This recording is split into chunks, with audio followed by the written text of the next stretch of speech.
فاذكروني أذكركم واشكروا لي ولا تكفرون يا أيها الذين آمنوا استعينوا بالصبر والصلاة. Assalamualaikum warahmatullahi wabarakatuh. Bismillahi walhamdulillah ala kulli halin wa ni'mah. Asyhadu an la ilaha illallah wa asyhadu anna Muhammadar Rasulullah. Allahumma salli ala Sayyidina Muhammad wa ala ali Sayyidina Muhammad. Amma ba'd. Saudara-saudara sekalian, para penonton atau para subscriber channel Ustadz Azmi Khatib Al-Fakir dimanapun Anda berada, pada perjumpaan ini kita akan membahas beberapa pertanyaan yang masuk. Di antaranya pertanyaan pertama adalah masalah virus corona. Bagaimana tanggapan kita atau sikap kita virus corona yang kembali berjangkit di negara kita, Republik Indonesia ini. Kemudian yang kedua pertanyaan fenomena orang gila. Orang-orang gila yang melakukan beberapa aksi, ya, yaitu teror kepada para ustadz, para ulama, para imam masjid. Dan yang ketiga pertanyaan pertanyaannya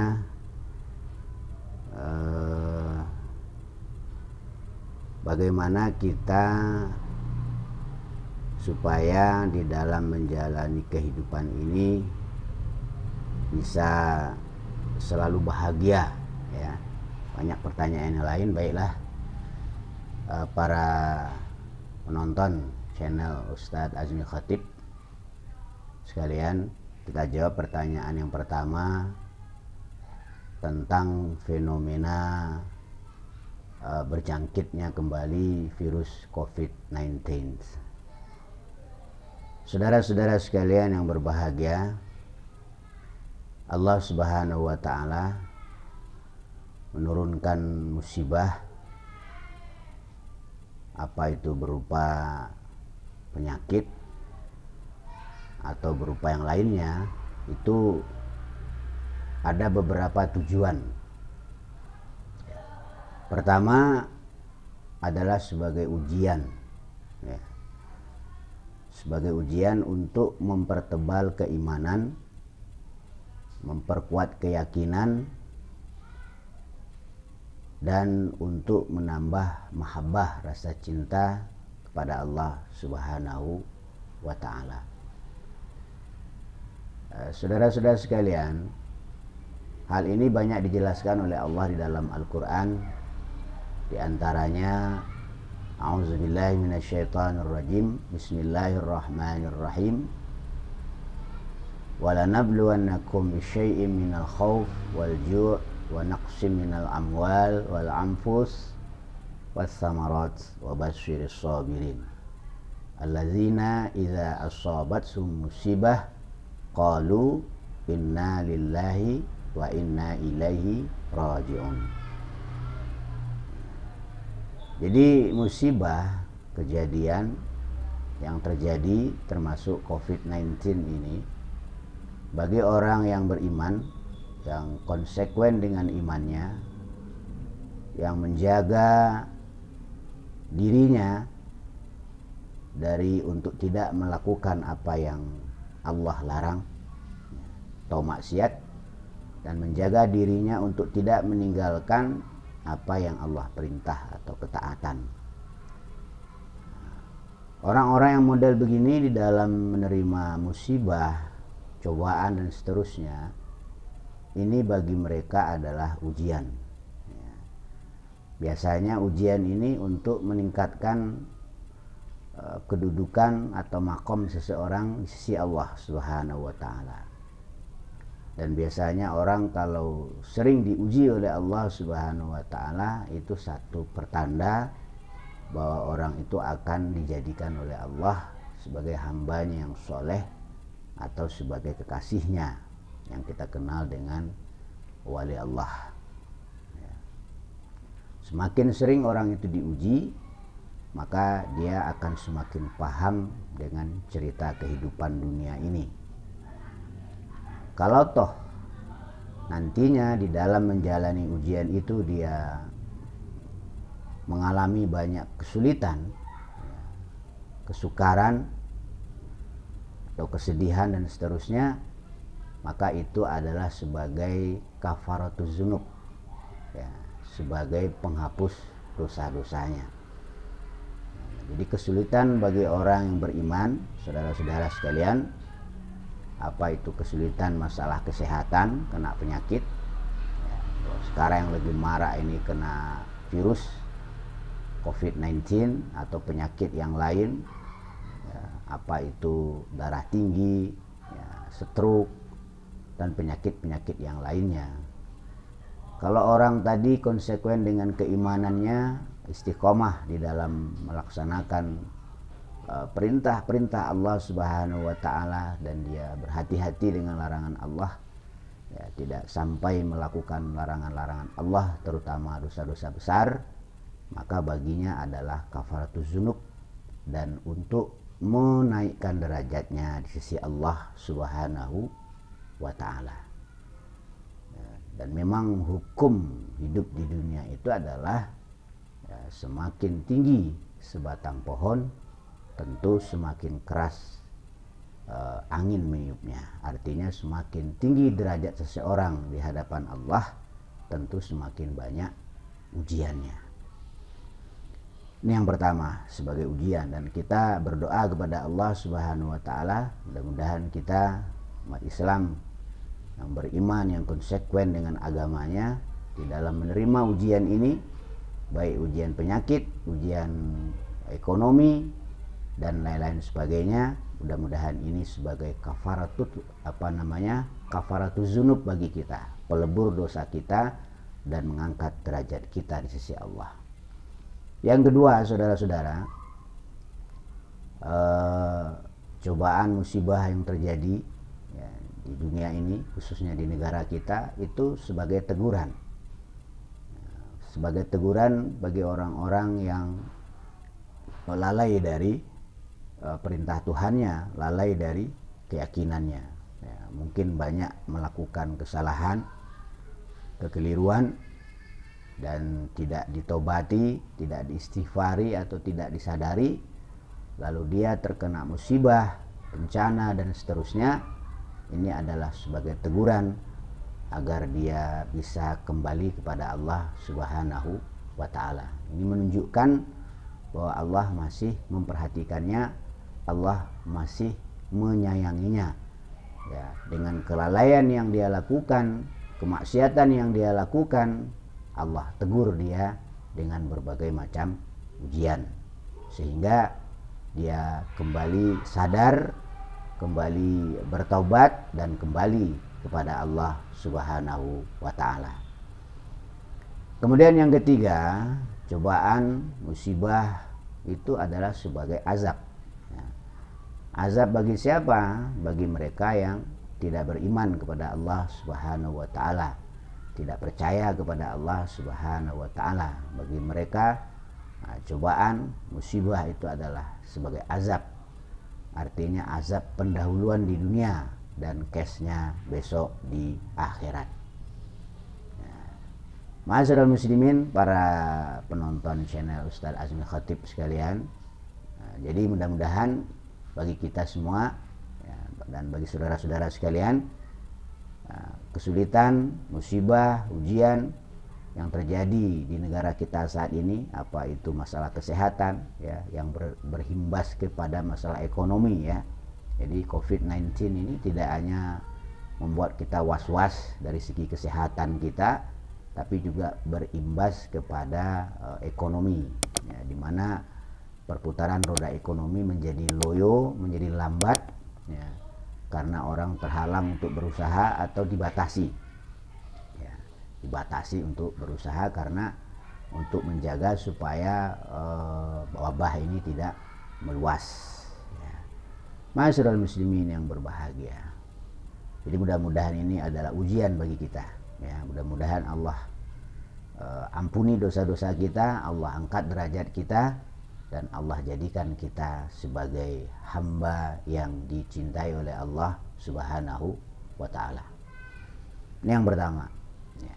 Jadi masalah corona tadi, ya. Kemudian yang kedua, masalah fenomena orang gila. Orang gila yang sekarang ini lagi eksisnya, ya, di Indonesia ini. Banyak terjadi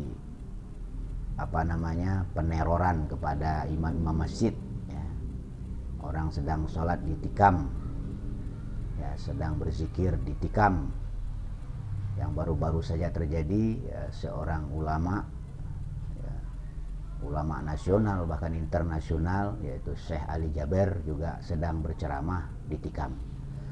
Ma'asyiral muslimin, bagaimana Islam menjelaskan tentang orang gila ini, ya? Orang gila ini, saudara-saudara, adalah orang di bawah pengaruh iblis dan setan, ya. Jadi iblis dan setan itu memperalat orang-orang gila untuk melancarkan aksinya. Iblis ini dulu di zaman Rasulullah pernah ditanya sama Nabi kita Muhammad sallallahu alaihi wasallam. Kata Nabi kita, iblis, ya, siapa orang yang paling kau benci di dunia ini? Siapa orang yang paling tidak kau sukai di bawah kolom bumi ini? Kata iblis menjawab dengan terus terang, yang paling kubenci, katanya, adalah engkau Muhammad. Kenapa kau benci kepadaku, kata Nabi? Karena engkau, ya, karena kehadiranmu di dunia ini membuat pengaruhku menjadi berkurang, pengikutku jadi berkurang, garapanku makin sedikit, kata iblis. Nah, saudara-saudara sekalian, para penonton sekalian, para subscriber sekalian, nah, Rasulullah Shallallahu Alaihi Wasallam, ya, sekarang sudah wafat, ya, sudah wafat. Nah, tugas kerasulan, tugas kenabian itu digantikan oleh para ulama. Rasulullah Shallallahu Alaihi Wasallam bersabda, al ulama wa warasatul anbiya. Ulama adalah pewarisku dan pewaris para nabi-nabi. Nah, kalau dulu yang paling dibenci oleh iblis dan setan itu adalah Nabi kita, Nabi Muhammad Sallallahu Alaihi Wasallam. Nah, sekarang yang paling dibenci oleh iblis dan setan itu adalah para penerus perjuangan Nabi, yaitu para ulama, para kiai, para tuan guru, para mubalik, para ustadz yang menyampaikan Islam, ya, dengan ikhlas. Nah, itu sekarang yang menjadi sasaran orang-orang gila yang memang di bawah pengaruh dan tekanan iblis dan setan. Nah, oleh karena itu, bagaimana kita umat Islam menanggapi ini? Ya, pertama kita harus banyak-banyak berdoa kepada Allah Subhanahu wa taala, ya. Semoga Allah Subhanahu wa taala melindungi para ulama-ulama kita. Karena yakinlah, ya, segala sesuatu itu tidak akan terjadi, ya, kecuali dengan izin Allah. La haula wala quwata illa billahil aliyil alim. Orang gila itu tidak akan bisa menusuk, membunuh para ulama kita kalau Allah nggak izin, ya. Oleh karena itu kita banyak-banyak berdoa minta perlindungan kepada Allah Subhanahu wa taala dengan memperbanyak istighfar, memperbanyak baca Quran, memperbanyak baca sholawat, memperbanyak ibadah-ibadah sunnah seperti sholat tobat, sholat hajat, sholat tahajud, witir, dan seterusnya. Ya, semakin banyak orang berbuat kebaikan, ya maka gerak iblis dan setan itu akan semakin sempit. Begitu pula sebaliknya, ya, semakin banyak orang berbuat kemaksiatan, kedurhakaan, maka gerak iblis dan setan itu akan semakin lancar, semakin mudah.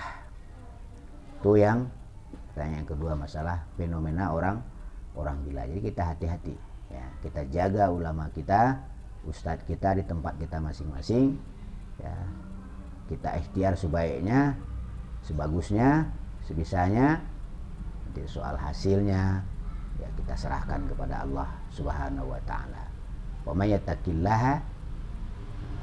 yattaqillaha, dan siapa yang bertawakal kepada Allah, maka Allah akan keluarkan dia dari berbagai macam kesulitan. Itu yang kedua, saudara. Dan yang ketiga, masih pertanyaannya ini, bagaimana supaya kita hidup di dunia ini bahagia. Ma'asyiral muslimin yang berbahagia, bahagia. Jadi persepsi orang tentang bahagia ini, ada yang punya anggapan bahagia itu kalau kita banyak duit, ya. Ada yang mengatakan bahagia itu kalau kita punya pangkat tinggi, orang yang berpengaruh. Ada yang bilang kalau kita bahagia itu kalau kita jadi orang top, terkenal gitu, orang yang populer dan seterusnya. Itu memang sarana dan prasarana untuk bahagia, ya. Tapi itu saja tidak bisa membuat orang bahagia, karena tidak sedikit juga orang yang banyak duit, bahkan duitnya kelewat banyak, bukan kebahagiaan yang dia dapat, tapi malah masalah. Bahkan di luar negeri ada orang yang kaya raya itu, dia udah bosan hidup mewah, akhirnya semua hartanya ditinggal, dia pergi ke hutan, hidup seperti zaman dahulu kala. Itu menunjukkan bahwa harta saja, kekayaan saja tidak menjamin orang bahagia. Begitu pula pangkat.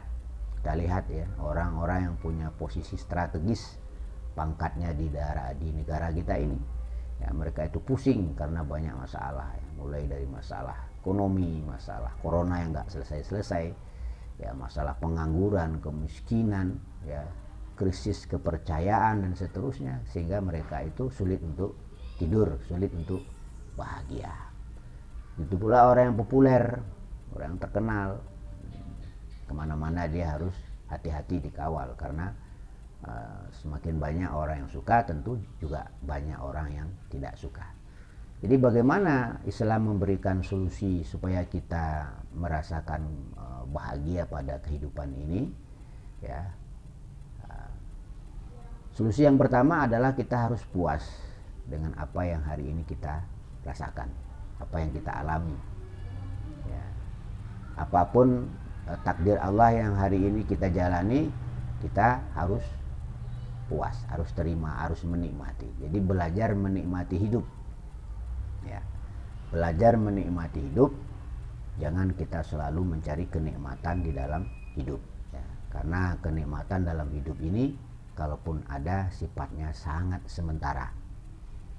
Tapi kalau kita mampu menikmati hidup dengan segala sesuatu yang Allah takdirkan, tentukan untuk kita, maka insya Allah kita akan selalu berbahagia setiap saat.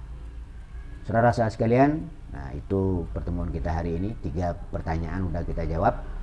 Bagi Anda yang ingin mengajukan pertanyaan yang lain, silakan Anda tulis di kolom komentar atau langsung Anda kirimkan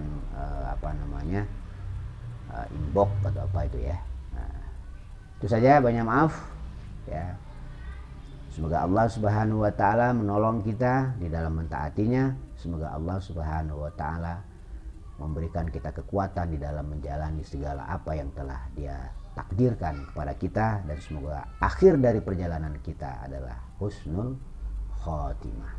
Ya Allah biha, ya Allah biha, ya Allah bihusnil khotimah.